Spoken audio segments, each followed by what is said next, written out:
Hello students, आज इस video lecture में हम डिस्कस कर रहे हैं कि अपूर्ण गठबंधन के अंतर्गत फर्म किस प्रकार कीमतों का निर्धारण करती हैं।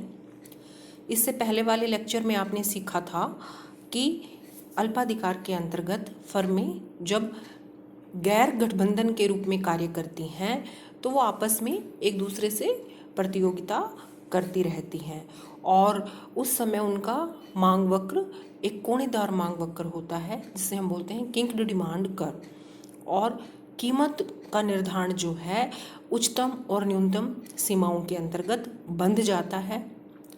और इसके बाद हमने किया कि जब पूर्ण गठबंधन का रूप ले लेती हैं अल्पाधिकारी फर्में तो किस प्रकार वो कार्टेल के अंतर्गत इकट्ठी होकर संयुक्त रूप से कीमत व उत्पादन का निर्धारण करती हैं। तो आइए आज हम जिक्र करते हैं कि जब फर्में खुले तौर पर कोई आपस में समझौता नहीं करती यानी कि गठबंधन में नहीं होती, लेकिन फिर भी अल्पाधिकार की जो विभिन्न फर्में होती हैं उनमें से कोई एक फर्म जो है वो कीमत नेता की भूमिका अदा करती है। तो इसमें फर्मों में आपस में कीमतों के निर्धारण को लेकर कोई खुला समझौता नहीं होता, बल्कि एक फर्म जो है वो कीमतों का नेतृत्व करती है। तो इसे हम कीमत नेतृत्व मॉडल के रूप में भी जानते हैं। तो कीमत नेतृत्व होता क्या है कि अल्पाधिकार की स्थिति में जब कई फर्में होती हैं तो उनमें से जो सबसे कम लागत पर उत्पादन करने वाली फर्म होती है, लो कॉस्ट प्रोड्यूसिंग फर्म जो होती है, या जो मेन फर्म होती है, मेन डोमिनेंट फर्म होती है, मुख्य फर्म होती है, या बाजार में जिसकी रेपुटेशन अच्छी होती है, उसे क्या है कीमत नेता फर्म मान लिया जाता है। तो मुख्य तौर पर हम यहाँ पर डिस्कस करते होते हैं कि जो लो कॉस्ट प्रोड्यूसिंग फर्म होती है उसे कीमत नेतृत्व की भूमिका में माना जाता है। तो इसमें होता क्या है कि जो फर्म कीमत नेता होती है और उसने जो कीमत निर्धारित की है, अन्य फर्में जो हैं वो भी उसी कीमत पर अपना उत्पादन बेचने को विवश हो जाती हैं, अर्थात अन्य फर्में भी उसी कीमत पर अपना उत्पादन बेचती हैं। फिर उस कीमत पर चाहे उन्हें लाभ हो अथवा हानि, वे सब फर्में उसी कीमत का अनुसरण करती हैं। तो कीमत नेतृत्व के अंतर्गत फर्म जब कीमतों का निर्धारण करती है तो उसकी व्यू रचना क्या होती है इसके बारे में हम जानते हैं कि फर्म इस कीमत नेतृत्व के अंतर्गत किस प्रकार कीमत व उत्पादन के बारे में निर्णय लेती है। तो इसके बारे में हम देखते हैं क्या क्या होता है। तो देखिए, सबसे पहले क्या है कि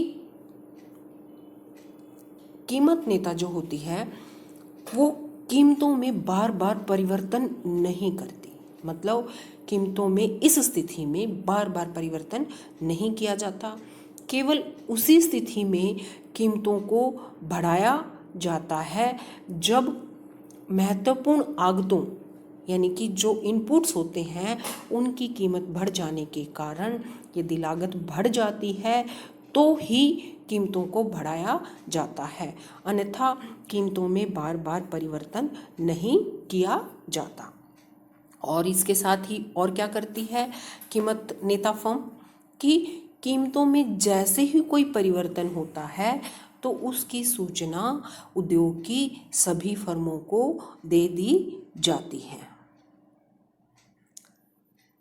और इसके साथ साथ और क्या पाया जाता है कि कीमतों को इस स्तर पर निर्धारित किया जाता है कि जरूरी नहीं कि उस स्थिति में लाभ अधिकतम ही हो, अर्थात अल्पाधिकारी उद्योग की जो फर्म होती हैं उनका मुख्य उद्देश्य अल्पकालीन लाभ को अधिकतम करना नहीं होता, बल्कि जो उद्योग में नई फर्मों के प्रवेश को रोकना होता है।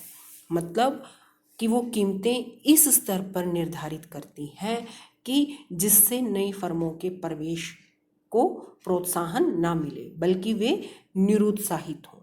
अब इस सब चक्रव्यूह के अंतर्गत फर्में किस प्रकार कीमतों का निर्धारण करती हैं, तो इसे हम रेखा चित्र की सहायता से देख सकते हैं। तो आइए देखते हैं हम रेखा।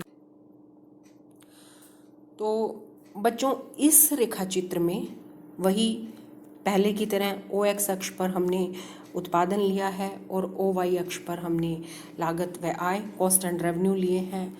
और इसमें जो ए आर कर्व है वो है संपूर्ण उद्योग का, यानी कि अल्पाधिकार के अंतर्गत जितनी भी फर्में काम कर रही हैं उनका बाजार मांग वक्र है ए आर, ठीक है। और एम आर जो है वो है सीमांत आय वक्र। अब इसमें हमने ये माना है, हमने केवल दो फर्मों के लागत वक्र दिखाए हैं, एक ए फर्म का लागत वक्र और एक बी फर्म का सीमांत लागत वक्र। अब इस रेखा चित्र से हमें पता चल रहा है कि जो ए फर्म है वो उसका लागत वक्र जो है वो अपेक्षाकृत नीचा है और बी फर्म जो है वो क्या है, हाई कॉस्ट प्रोड्यूसिंग फर्म है। तो ए फर्म का जो संतुलन है वही हमारी संतुलन की शर्तें कि जहाँ पर एम आर और एम सी एक दूसरे के बराबर होते हैं। तो ई बिंदु पर यह संतुलन की स्थिति है। तो इस संतुलन की इस स्थिति में कीमत निर्धारित की है कीमत नेता फर्म ने ए क्यू के बराबर।